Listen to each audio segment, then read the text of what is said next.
Coach, you've been studying film all this time. We saw your reaction, but Oh, no, I was like, nah. Well, I knew he didn't know what he was talking about. It's okay, though.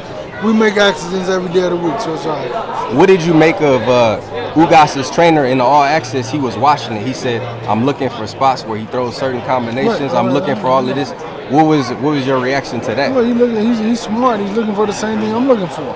I'm looking for patterns. I'm looking for shots that he throws. I'm mimicking everything he does. So it's no different. That's what trainers are supposed to do.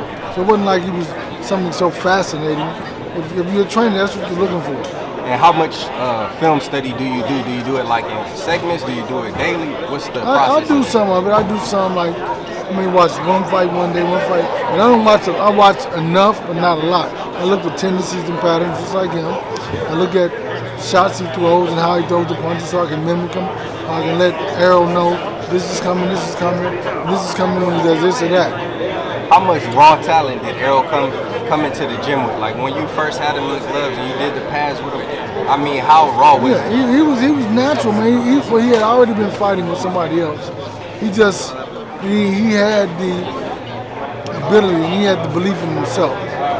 But then when I gave him defense and I worked with him on, it's like how to think about certain aspects of boxing, that kind of helped him grow a little bit more. How you feel about your two fighters being pitted against each other? I keep hearing it a lot. Jermell Charlo, I've been hearing about it, but I'm not thinking about it. I'm thinking about Ugas. I'm not thinking about Errol fight. Jermell, it's not happening. What do you think Ugas' biggest threat is coming into the fight as far as his ability? What you can't see is his heart, is his fortitude, it's a desire to want to be great. How has it been watching Earl over the years? He was 15 years old when you got him, right. And now he was 18. 18, I'm sorry. Right. So y'all been together for over a decade. Right, yeah, How has he grown over the years? He's grown, man, a lot, man. Just like you see his confidence, you see his belief in himself, you see the fact that he's just constantly maturing as a father and as a man. That's what you really want to see as an individual, that he's not staying in the same space at the same time. He's constantly growing and evolving. Hey, Derrick, how different was this training camp than others? Or was there any change, like, how different was it? I think that it was a good training camp. It was different because we had two really good fighters in the gym. Two really good fighters, two really good counter punches. And that's really what Ugas does a lot of. We had two really good guys who were going to push him. I mean, he's going 14 and 15 rounds. So it's good, man. Derrick, some people expecting Ugas to fight in that style, or at least inviting Errol to the center of the ring. Is that what you're expecting? And if that's what their game plan is that a miscalculation, trying to fight Errol like that? No, I think that Ugas is going to fight the best fight for himself. We have certain aspects of the ring. I'm in the middle. Certain times I'm going after him. Sometimes I'm going backing up, trying to lure him in. So it's like everything he's doing is something that we went over. We refreshed him to where maybe we're in the middle of the ring. Maybe I'm going after Errol when he's being aggressive. Maybe he's trying to lure Errol in, so he's trying to, so it's like, so no different than what he was saying, like we see Errol doing whatever, double jab, this, whatever. It's no different from us watching him, seeing exactly what he does and the punches that he throws. If he's staying in the pocket all night, though, is the power, if he's going to stay in the pocket with Errol all night. It's not going to make the 12 round. It's not going to make, like I've seen him spar big guys and shoot those shots, and 2 rounds are depleted. So if that's what he wants to do, it won't make it to the 12 round. Hey coach, he says he's a better fighter since fighting Danny Garcia. How have you seen him be a better fighter since fighting Danny Garcia? Well, I mean, it's like he's had a longer time to prepare, because before then we were working through his ailments and his angst and his woes, his soreness, but now he doesn't have those issues. So that's where. So now you come with fresh, on a fresh plate. So it's not like he's a new guy, but he's not the guy who's in pain, and not the guy who's hurting, not the guy who's aching.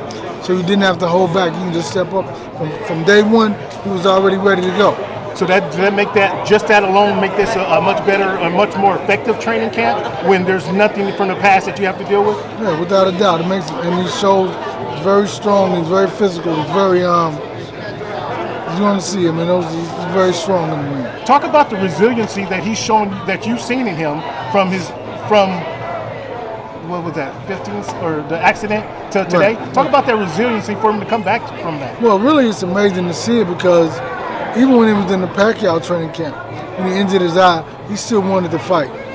have the motivation and dedication of himself to say, I worked so hard, I'm going to take the fight. But then he said, in the hindsight, when he looked back, he said, maybe I shouldn't have been thinking like that. Which is okay, because that's the fighter within him. But he's built from that. He took a little time off from the surgery. From the time they approved him to work out, he's been in the gym. Hey, have you ever worked with a fighter before with coming off an eye injury? And if so, what did you learn? Like, what did you learn in the process? This is my first one.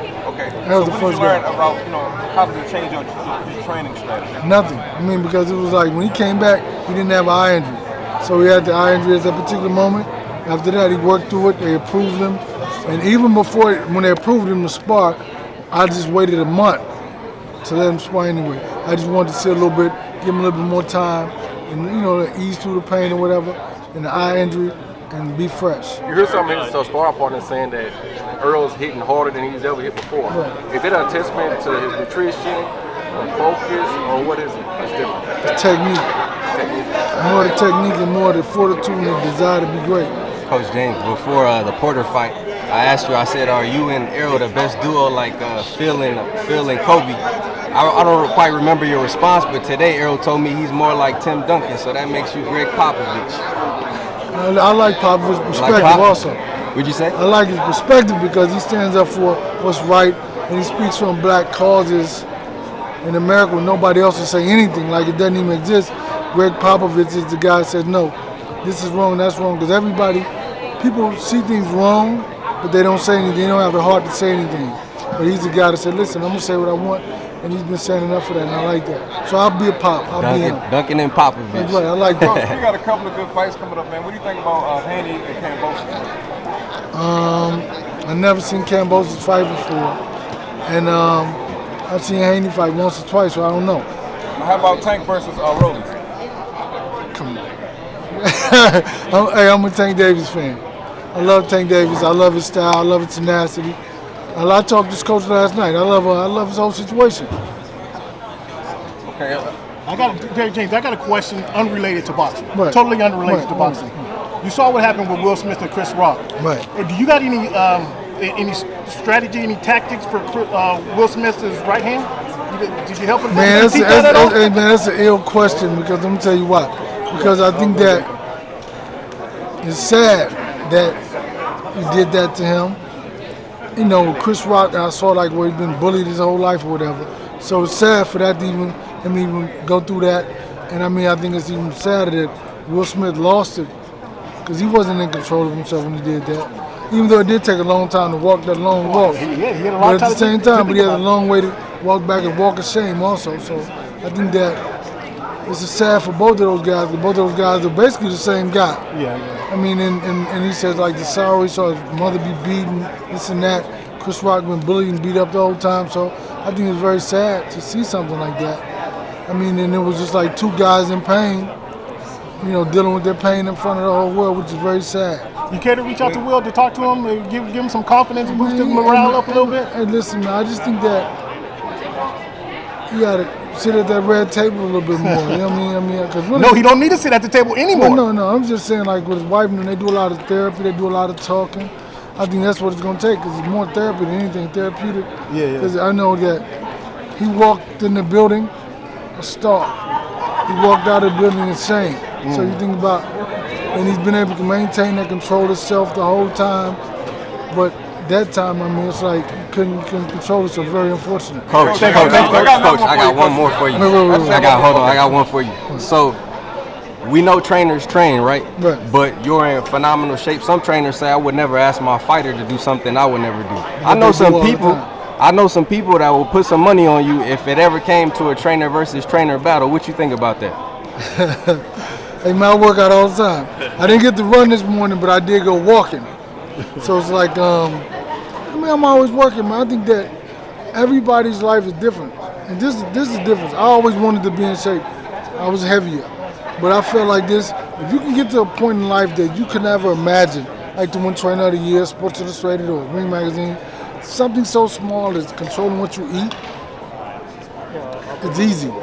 Because you can get somewhere you can't imagine. And that's what I use for my motivation to be able to attain what I want to attain. I work out less, I still work out, than I did when I was heavier, 45 pounds heavier. We can tell you very sharp on the pads.